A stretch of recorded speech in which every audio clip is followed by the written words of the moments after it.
Hello everyone.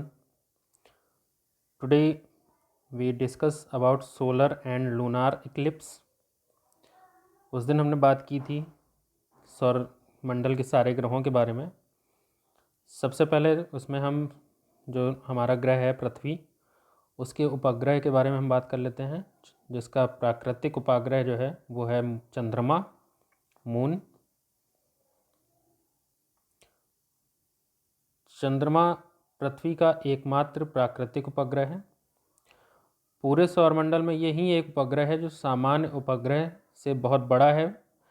प्रायः सभी उपग्रह अपने मूल ग्रह के आकार का 8वां भाग हैं, जबकि चंद्रमा पृथ्वी के व्यास के लगभग 1/4 के बराबर है।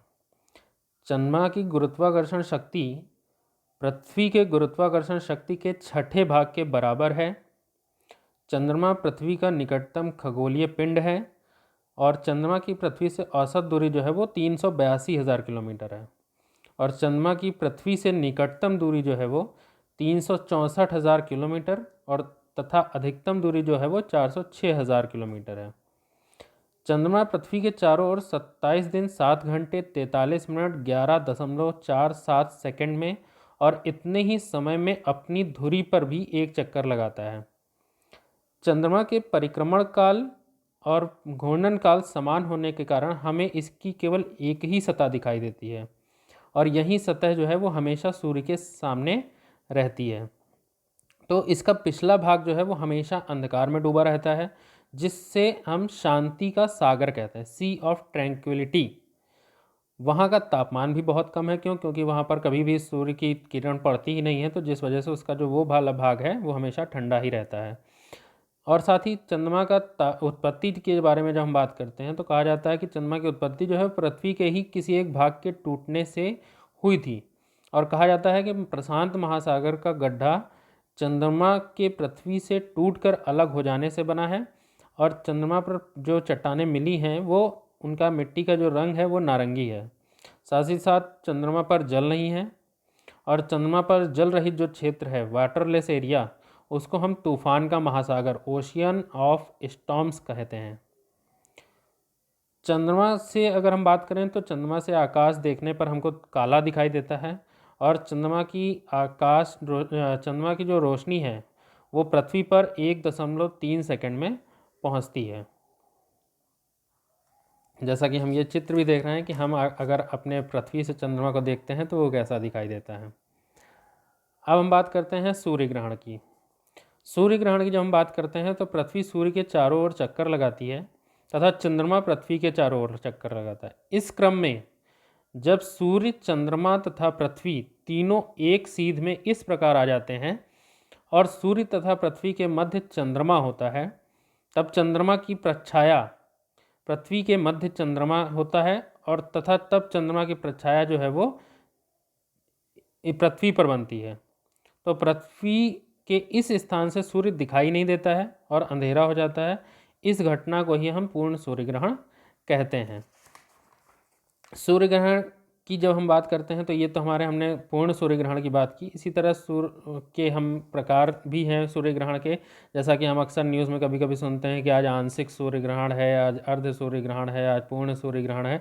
तो वो उसकी दशाओं पर निर्भर करता है, जैसा कि हम चित्र में देख रहे हैं कि जैसे जैसे परिस्थितियां बदलती जाती हैं, जैसे जब प्रच्छाया बीच में बनती है तो कभी कम बनती, कभी ज़्यादा बनती, तो उस हिसाब से कभी आंशिक सूर्य ग्रहण और जब पूर्णतया उसको ढक लिया जाता है तो वो पूर्ण सूर्य ग्रहण का चक्र बन जाता है।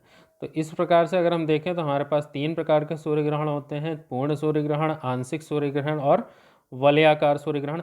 और ये वलयाकार सूर्य ग्रहण जब हमको दिखाई देता है तो कभी कभी हमको देखने में लगता है कि ऊपर आसमान में अंगूठी के समान रचना बन रही है। जब चारों तरफ की उसके रिंग्स दिखाई देते हैं और एक तरफ से उसका प्रकाश दिखता है तो हमें लगता है कि कहीं ना कहीं वो वलय मतलब एक रिंग के आकार में हमको दिखाई दे रहा है।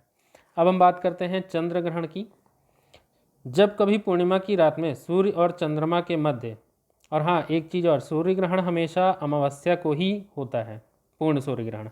और जब हम बात करते हैं चंद्र ग्रहण की तो ये हमेशा पूर्णिमा की रात में ही होता है। जब सूर्य और चंद्रमा के मध्य पृथ्वी एक सीध में होती है तो चंद्रमा सूर्य के द्वारा बनी पृथ्वी की प्रच्छाया से होकर गुजरता है। जिससे चंद्रमा तक सूर्य का प्रकाश नहीं पहुंच पाता है और चंद्रमा हमें दिखाई नहीं देता है। तो इस घटना को हम पूर्ण चंद्र ग्रहण कहते हैं। और इसी तरह जब चंद्रमा पृथ्वी की उपछाया से गुजरता है तो उसके कुछ भाग पर सूर्य का प्रकाश पड़ने लगता है और चंद्रमा का कुछ भाग दिखाई देने लगता है। तो जब चंद्रमा का भी कुछ भाग दिखाई देता है, पूर्णतया चंद्रमा गायब नहीं होता है, तब हम इसे खंड चंद्र ग्रहण कहते हैं। अब हम बात करते हैं प्रच्छाया और उपछाया की, जो कि अभी हम बार बार टर्म्स यूज़ कर रहे थे कि प्रच्छाया और उपछाया बन जाती है। तो उसकी जब हम बात करते हैं तो इसका कहने का मतलब यह है कि जब प्रकाश के उद्गम का विस्तार रुकावट की अपेक्षा बड़ा हो जाता है तो छाया के मध्य भाग में प्रकाश एकदम नहीं पहुंचता है, जिस कारण पूर्ण अंधकार हो जाता है। तो जब पूर्ण अंधकार हो जाता है, बिल्कुल भी नहीं दिखाई देता है, तो हम उसको कहते हैं प्रच्छाया, उम्ब्रा। क्यों? क्योंकि प्रच्छाया शब्द से भी अर्थ है कि छाया से पहले वाला, मतलब पूर्णतया पहले से ही पूर्ण तरीके से उसने छा लिया, उसको कुछ नहीं दिखाई दे रहा है, इसका मतलब है कि वो हमें प्रच्छाया हो गई। और जिस भाग में अंशतः प्रकाश पहुंचता है, धीरे धीरे थोड़ा थोड़ा प्रकाश पहुंचा करता है, तो उसे हम उपछाया, पीनुम्ब्रा कहते हैं। तो ये हमारे टॉपिक कंप्लीट हो गए। अब हम नेक्स्ट टॉपिक पढ़ेंगे भारत के और अंतरिक्ष के जितने भी हमारे यान हैं उनके बारे में। Thank you.